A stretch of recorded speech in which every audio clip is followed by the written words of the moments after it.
Dá uma olhada nesse amplificador Bluetooth, tá? Ele é da Audio Amp. Ele tem dois canais, tá? Que suporta de 4 a 8 ohms, bivolt, 110, 220, tá? Então, aqui canal esquerdo e canal direito. Você vai ligar os fios das suas caixas, seja ela uma caixa única do lado de cá e outra caixa do lado de cá. Pode ligar também duas aqui e duas aqui, tá?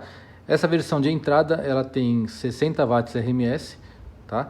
Então, simples. Ligou, energizou o equipamento, ligou suas caixas. Você vai ativar o Bluetooth do seu aparelho.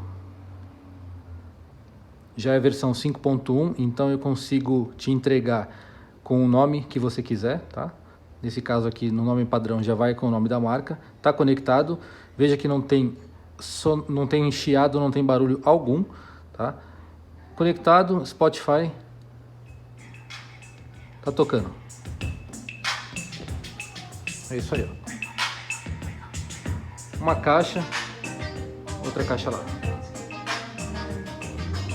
Vou cortar o áudio para não ter problema com o som, tá? Então são duas caixas de 50 watts RMS cada uma e ele toca perfeitamente, tá? Aqui o alto-falante pode ser JBL, pode ser Fosgate, pode ser Pioneer, pode ser a marca que quiser, tá?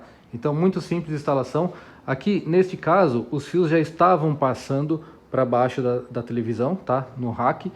Mas o equipamento foi feito para ficar no forro de gesso. Então fez o rasgo da caixa, das duas caixas, você escolhe onde você quer, coloca o equipamento embutido, tá, no forro de gesso, energiza ele com 110 ou 220, conecta nas caixas e está pronto.